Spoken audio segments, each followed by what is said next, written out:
C'est Dieu qui prend les gens qui avaient une sale vie et puis il arrange leur vie pour que leur vie devienne un modèle. J'étais à Gambie. Mais en son temps, ma vie était bizarre. Très bizarre. Tu sais ce que Dieu a fait? C'est ce témoignage-là que je voulais rendre. Et j'espère que ça va t'édifier. Pour ceux qui sont à Yaoundé ou bien à Koumassi, rien si Dieu n'est pas important. Donc avec tous ces diplômes, je me retrouve à la zone industrielle de Koumassi. Oh. Souffrance. Dis avec moi souffrance. Oh, dis-le bien, souffrance. Quelqu'un qui a master, il a la zone. Tu trouves ça normal? Bon, toi qui n'as pas une grande vision avec Dieu, tu vas trouver ça normal. Mais tu peux avoir master et puis tu vas être à la zone. Donc, je travaille à la zone sans aucune arrière-pensée. Mais je croyais que Dieu était capable de changer ma vie. Comment Dieu va faire pour transformer ma vie? Je ne savais même pas que j'étais un homme de Dieu. Loin à Koumassi, ils avaient les bas juste à côté de MJ Place. C'était le goudron, hein, la voie qui les séparait. Quand j'ai commencé à payer ma dîme, 3 mois n'est pas arrivé. Dieu me prend des MJ Place et puis m'envoie à Onissi. Je ne sais pas comment ça s'est passé, hein, mais je me suis retrouvé là-bas. Est-ce que tu crois à ça? Est-ce que tu crois à cette parole? Si oui, dis-moi un bon amen. Amen. Il n'y a pas eu quelqu'un, ce n'est pas la main de quelqu'un qui m'a envoyé là-bas, c'est Dieu. Or pourtant il sombrait, hein. Depuis des années il ne travaillait pas. Travail de zone. Mais quand j'ai commencé à respecter ma dîme, j'ai dit, on dirait lui là, il y a quelque chose de bon qui peut sortir de lui. Attends, il y a le gradé. Je suis parti au-dessus. Les années passent. Un jour, écoute-moi très bien ce message, parce que ça peut changer ta vie. La vie médiocre, minable, de pauvreté dans laquelle tu es, cette vie sans Dieu, ça va changer si tu mets en pratique ce que je suis en train de dire. Un jour, j'ai dit merci, j'ai payé 10 000. Et puis Dieu m'a pris dans une sale vie. Je vais dire dans une entreprise basse. Et puis il m'a mené dans une grande entreprise. Mais ce qui peut faire encore plus, j'ai plus payé 10 000, je vais donner tout mon salaire. Dis Amen avec moi. Est-ce que toi tu es capable de donner un salaire à Dieu? Ce n'est pas un salaire de 70 000. J'ai la peau noire ici, hein, mais je suis un blanc en réalité. Voilà. Mon pays d'origine, ce n'est pas la Côte d'Ivoire. Un jour tu vas savoir ça. Donc, bien aimé du Seigneur, je donne tout le salaire sans arrière-pensée. Mais j'ai l'espoir, j'ai l'espérance que Dieu va faire quelque chose de grand pour moi.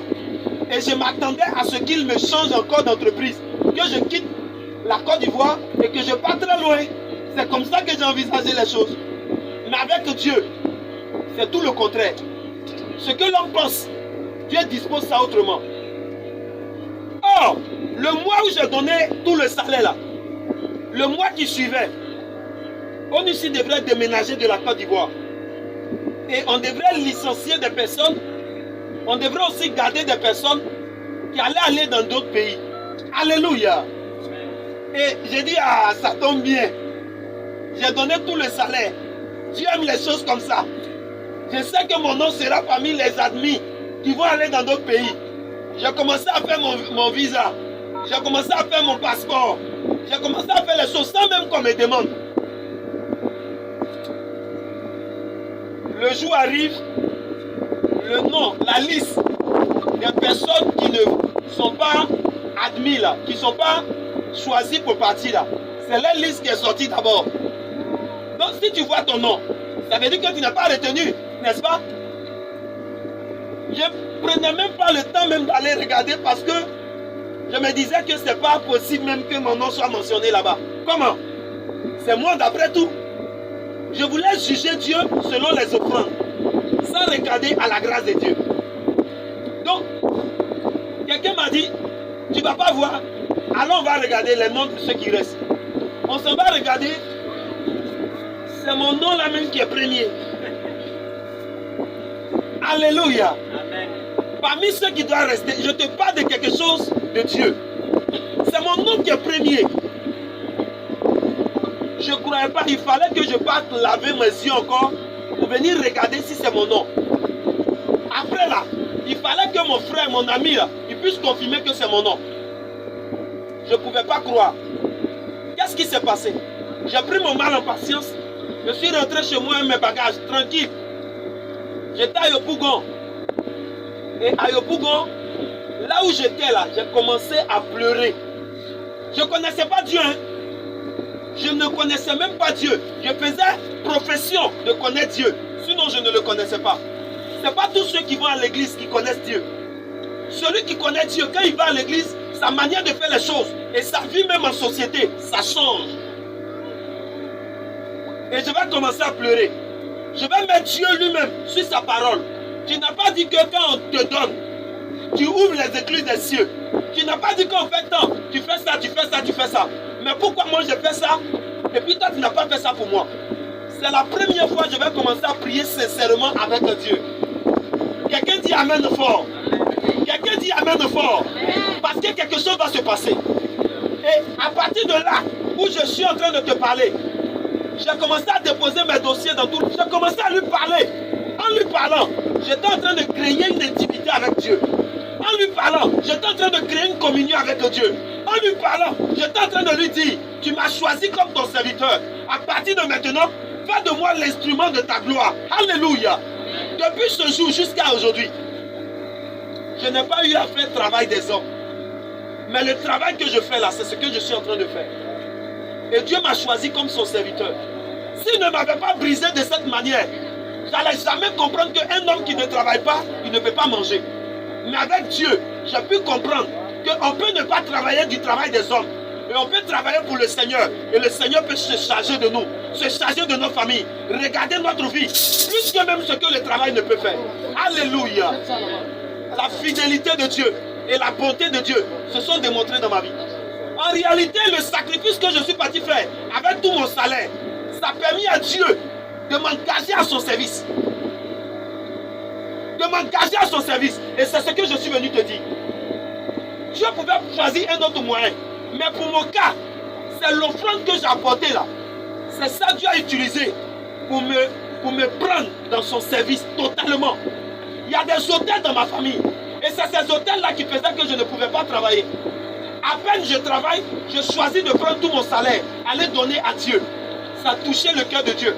Dieu dit cet enfant-là, je vais l'engager. Et je vais faire de lui un enfant qui va aller très loin. Bien-aimé du Seigneur, les offrandes que nous apportons à Dieu, ça permet à Dieu de nous inscrire dans notre destinée. Ça permet à Dieu de nous mettre dans notre destinée, sur notre voie. Si je partais par exemple en France, ou aux États-Unis, ou au Québec, au Canada, pour la cause de l'ONUCI, est-ce que Dieu était avec moi? Je ne connaissais même pas Dieu. J'étais toujours dans une sale vie. Il y a l'argent, mais je ne connais pas Dieu. Je pouvais mourir. Mais le travail que je suis en train de faire là, c'est ce que Dieu voulait pour moi. Et il a utilisé ce point de contact de mon offrande pour faire de moi un homme de Dieu. Aujourd'hui, je suis le plus heureux. J'avais l'argent, j'avais le travail, mais je n'avais même pas femme pour dire épouse. Mais c'est quand j'ai connu Dieu que j'ai pu avoir une épouse. Dieu a arrangé ma vie. Depuis lors, j'ai la paix du cœur. Je suis heureux de partager ma vie avec Dieu. Or, si ce n'était pas le cas, aujourd'hui là, je partageais ma vie avec tout le monde, avec n'importe quoi. Frère, Dieu a arrangé ma vie. Et ce matin, pourquoi est-ce qu'il me met à cœur de te prêcher ce témoignage? L'œuvre de Dieu à laquelle je suis appelé. J'ai dit à Dieu, si tu ne veux pas qu'on fasse palabre, il faut me laisser, tu sais que j'ai mon travail et j'ai mon diplôme, beaucoup même. Je peux aller travailler pour me souvenir moi-même de ton œuvre. Il dit ingrat. Ingrat. Tu veux seul la bénédiction? Il faut aller parler de moi aux gens. Il faut porter cravate. Il faut porter veste. Et puis ce que tu voulais faire comme travail là, il faut aller faire ça dans les endroits simples. Afin que ceux qui meurent aujourd'hui ne connaissent pas Dieu. Ils ne me connaissent pas. Ils sont dans la pauvreté. Ces personnes qui sont malades, qu'ils entendent ma voix. Et par la parole de foi, je ferai des choses plus grandes pour ces personnes. Et depuis ce jour-là, je parle de Dieu comme ça. Dans les marchés, dans les endroits où il y a le public.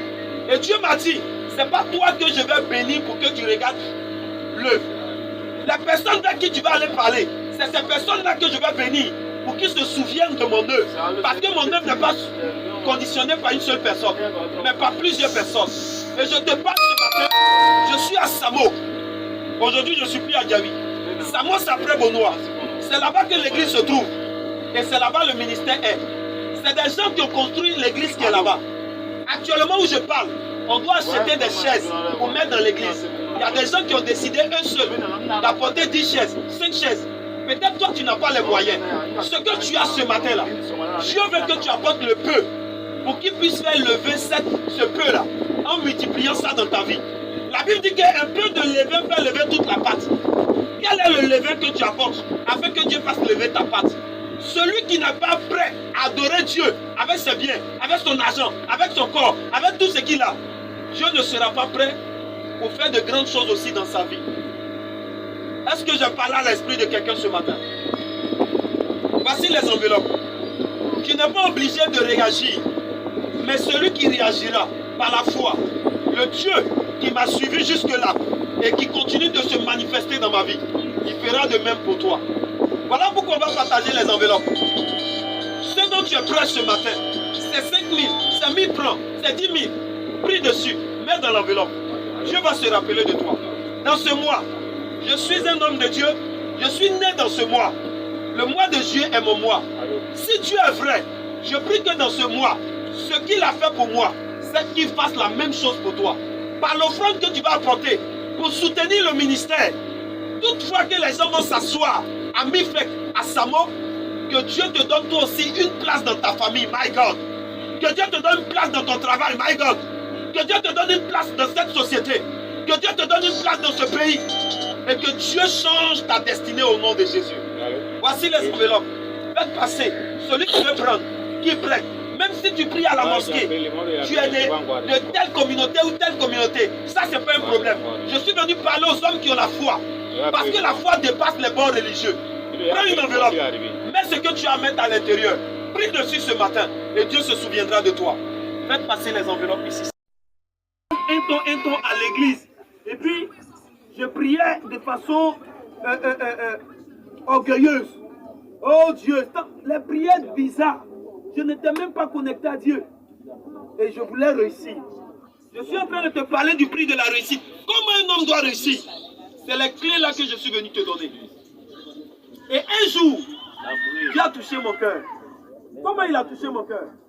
J'ai regardé dans la Bible et j'ai lu un passage.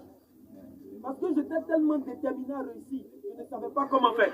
Je suis passé partout, mais rien ne marchait parce que la malédiction me suivait. Et un jour, un homme de Dieu a parlé. Quand il a prêché, il y a un verset qui est resté dans ma tête. Et je suis parti consulter ce verset-là. Il y a quelque chose qui m'a dit, si tu regardes à ce verset et que tu mets en pratique ce que le verset dit, Dieu va se rappeler de toi.